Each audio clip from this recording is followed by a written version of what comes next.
It's true. I am a Hulk. Halo, assalamualaikum teman-teman semuanya. Selamat pagi, selamat siang, selamat malam, dimanapun kalian berada. Sehat-sehat semua ya. Oke teman-teman semuanya, di video kali ini kita akan ngebahas dan nge-breakdown penjelasan episode keempat dari series She-Hulk Attorney at Law. Tapi sebelum itu aku mau promosi dulu ya, kaos keren dan kece dari Co-Star Store. Nah, ini aku lagi pakai desainnya She-Hulk Attorney at Law. Bahannya adem, bagus, dan sablonannya itu berkualitas banget ya guys. Cus langsung aja order ya di Tokopedia atau Shopee. Linknya sudah aku taruh di description box. Oke, nggak usah berwajib, kita langsung aja mulai breakdownnya. Sebelum nonton, boleh banget ya untuk nonton video-video aku yang lainnya tentang series She-Hulk ini, dari mulai timeline, alur cerita, review, penjelasan, detailnya.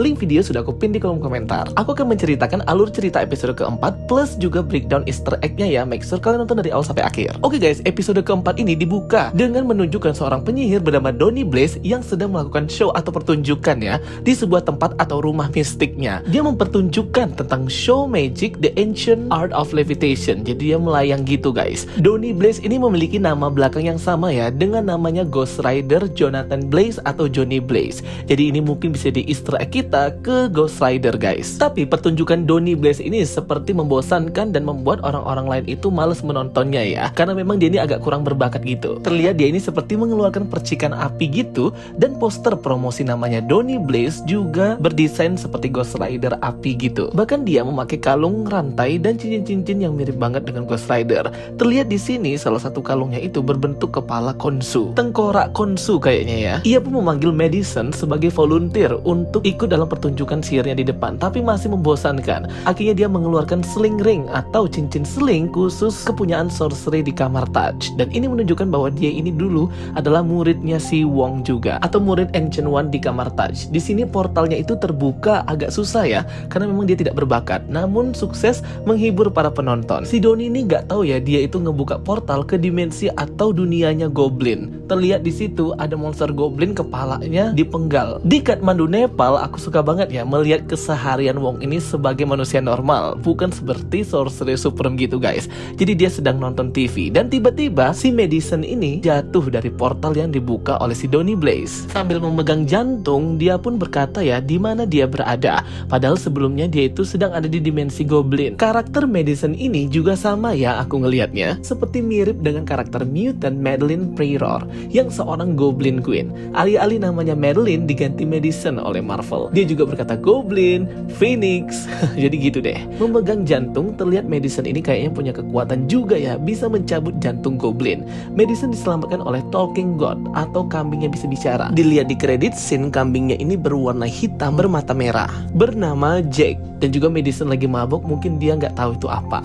Ia diselamatkan dari lubang lahar api dengan menukar 6 tetes darahnya. Jadi kayak Donny Blaze, Madison ini tuh kayak penggambaran duplikat versi KW-nya karakter-karakter Ghost Rider atau Madelyne Pryor, atau juga bisa memiliki hubungan saudara atau keluarga. Wong pun menyadari bahwa ini semua biang kerok Donny Blaze, si penyihir murahan. Mereka berdua pada akhirnya pun malah nonton series The Sopranos yang rilis tahun 1999. Next dilanjutkan Jennifer Walters yang ngomong sama kita ya, dimana dia berkata, pasti kalian senang kan bertemu dengan Wong? Ayah Jennifer Walters mencoba untuk melindunginya setelah di episode kemarin dia ini diserang oleh 4 orang laki-laki atau The Wrecking Crew, dan ayahnya kesal dia tidak melapor ke polisi. Nah di sini Jennifer berkata, percuma lapor polisi tidak akan ditanggapi. Wow, sangat ngena banget ya kalimat Jennifer ini. Di kantor GLKH, She-Hulk atau Jennifer Walters itu menyelesaikan untuk daftar di aplikasi Tinder pencari jodoh. Wong pun datang kepada Jennifer Walters untuk mensomasi Donny Blaze yang sudah menyalahgunakan kekuatan dari sling ring atau mystic art untuk dipertontonkan sebagai pertunjukan murahan. Donny Blaze merupakan mantan penyihir di kamar Taj. Dia ditendang atau diusir 1 minggu setelah dia melakukan kekacauan. Wong kesal di mana Donny Blaze menggunakan kekuatan suci dari sling ring dan sorcery kamar Taj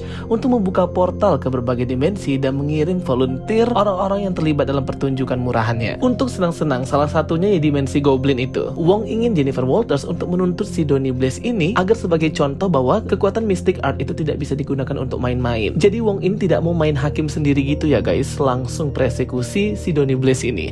Jadi dia melalui superhuman law di GLKH-nya dengan She-Hulk. Tentu ini hal yang baru dan berbeda ya dengan kebanyakan film superhero lainnya yang biasanya kalau ngelakuin kesalahan itu langsung didatangin, langsung diberi pelajaran lah ya si Donny Blaze ini oleh si Wong. Tapi di sini kita harus melewati melewati hukum dulu sesuai tata aturan. Kayak terlalu lama gitu ya, langsung aja disikat, langsung diambil itu sling ringnya. Udah deh, nggak bisa ngapa-ngapain. Cuman yang jadi pertanyaan, alasan si Donny Blaze ini selamat dari incaran Mordo yang ingin mengambil semua kekuatan penyihir seperti Pangborn, itu karena si Donny Blaze ini nggak terlalu bisa sihir itu ya. Jadi dia cuma pakai sedikit-sedikit aja. Kalau si Pangborn itu dia bahkan bisa membuat kakinya berjalan lagi. Namun yang membuat Jen susah menuntut Donny Blaze, tidak ada perjanjian hitam di atas putih menurut buku American Law atau hukum Amerika. Tapi She-Hulk akan berusaha sekuat tenaga ya untuk bisa mensomasi apa yang diinginkan oleh si Wong ini kepada Donny Blaze. Di sini Wong juga nge-mention tentang Book of Vishanti atau Kitab Vishanti, mengingatkan kita dengan Multiverse of Madness. Karena memang secara timeline Multiverse of Madness itu terjadi duluan, baru deh She-Hulk ini terjadi. Di cafe Legal Is, Jennifer Walters dan Nikki itu sedang mempersiapkan dokumen-dokumen Wong dan Emil Blonsky. Nikki di sini juga mengaplikasikan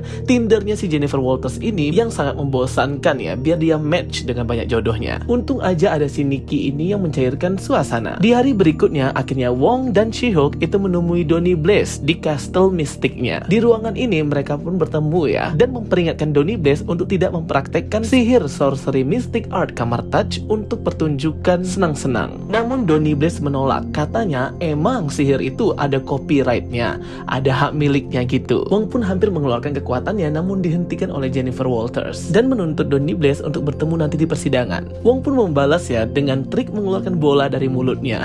Ini lucu banget ya teman-teman. Coba di sini ada Agent Jimmy Woo atau Agent Woo ya, atau juga Scott Lang. Sama-sama deh mereka berempat ini mempraktekkan magic art. Trik sulap mereka pasti lucu banget. Dan kalau diperhatikan ya, di ruangan Donny Blaze ini sangat banyak barang-barang antik seperti di Sanctum Sanctorum ya teman-teman.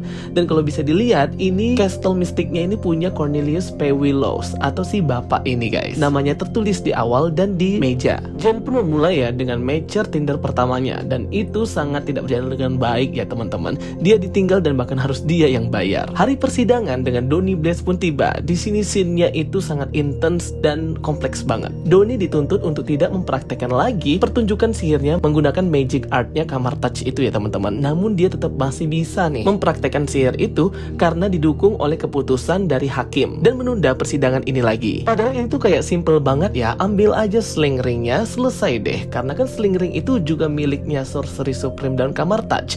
Namun di sini kita dibawa ke point of view yang berbeda, yaitu berdasarkan hukum yang memang sangat berdasar dengan tata syarat dan aturan, sehingga nggak bisa main hakim sendiri. Dan di sini tuh kayak kompleks dan keren banget. Jennifer pun menghadirkan saksi mata Madison yang bisa menguatkan tuntutan mereka bahwa apa yang dilakukan Donny ini berbahaya. Dengan sedikit mabuk, dia pun memberikan statementnya. Madison berkata, ia dikirim ke Fireland oleh Donny. Ia kabur dengan membuat perjanjian dengan iblis bernama Jake. Ia pun selamat dengan portal yang terbuka di ruangan Wong. Madison juga berkata, ia merasa seram dan seru gitu ya mengikuti pertunjukannya si Donny Blaze. Nah, pihak Donny Blaze pun melakukan pembelaan bahwa seni sulap mereka itu tidak berbahaya dan malah menghibur orang-orang. Mereka melakukan hal-hal konyol juga ya guys. Kesal, Wong pun berkata dengan nada heroic speech atau pidatonya bahwa penyalahgunaan sihir atau mystic art akan sangat berdampak besar kepada kerusakan di realitas dan alam kita. Batas-batas antar semesta atau universes tidak boleh hancur. Apa yang dilakukan Donny Blaze bisa perlahan menghancurkan kehidupan jika tidak dihentikan. Donny Blaze pun terlihat mendapat motivasi jahat ya dari pidatonya Wong ini. Jadi apa nih nantinya si Donny Blaze ini? Hakim pun akhirnya memutuskan sidang ini ditunda dan harus ditinjau ulang ya mosi tuntutannya si Jen dan Wong ini, dengan tetap membolehkan Donny Blaze melakukan praktek seni sulapnya. Sidang pun berakhir dengan ditunda.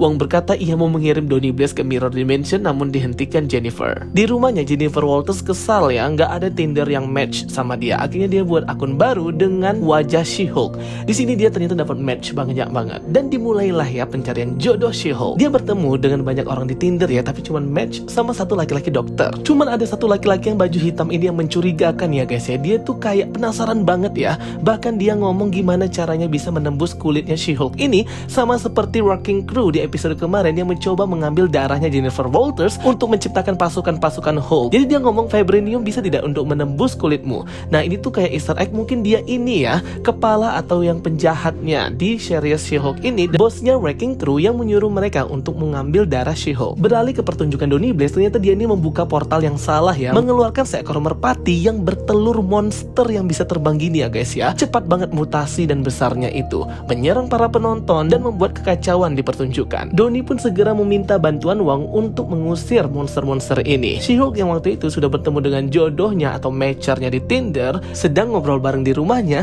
diinterupsi oleh Wong yang langsung membuka portal untuk minta bantuan dia mengusir monster-monster ini. Wong pun segera membuka portal lagi ya untuk mengusir monster-monster ini dengan gunung salju di Siberia. Ini tuh aku agak bingung ya, kalau misalnya dibuang lagi ke tempat lain, bukannya mereka akan tetap hidup ya monster-monster ini? Atau mungkin ini dimensi S yang lain? Terlihat di sini sarang mereka itu dimensi kelelawar, ngeri banget. Jumlahnya ribuan banyak banget. Pun membantu ya menghancurkan monster-monster ini dan membunuh mereka yang terus bermutasi menjadi monster yang lebih besar lagi. Dan Donnie pun akhirnya menyerah ya. Ia pun menerima somasi dari She-Hulk dan Wong. Dan semuanya pun teratasi. Cuman ya itu nasib si monster yang dibuang ke tempat lain itu gimana ya, nggak dijelasin juga. Next Jen pun melanjutkan kencannya yang selalu tidak berakhir dengan baik. Dia pikir akan bahagia dengan dokter ini. Ia pun mendapatkan surat dari kurir yang menyatakan tuntutan dari influencer superhuman yaitu Titania yang menuntutnya terhadap merek dagang menggunakan kata She-Hulk. Dan episode keempat dari She-Hulk ini pun berakhir ya teman-teman ya. Ditutup dengan post credit scene Wong dan juga Madison yang sedang nonton bersama series gitu. Dan yap, bener banget ya, episode keempat She-Hulk ini bagus ya. Pertarungannya itu lebih banyak dan lebih seru juga karena ada Wong dan Donnie Blaze di sana. Semoga kita bisa melihat karakter Donnie Blaze dan Wong lagi ya guys di next episode. Itu dia ya informasi dan Easter egg breakdown yang bisa aku kasih ke kalian. Semoga bisa membantu kalian. Thanks for watching my videos. Don't forget to like and subscribe. Kita ketemu lagi di video-video aku berikutnya. So stay tuned and stay watching. Sampai jumpa semuanya. Bye bye. See you next time.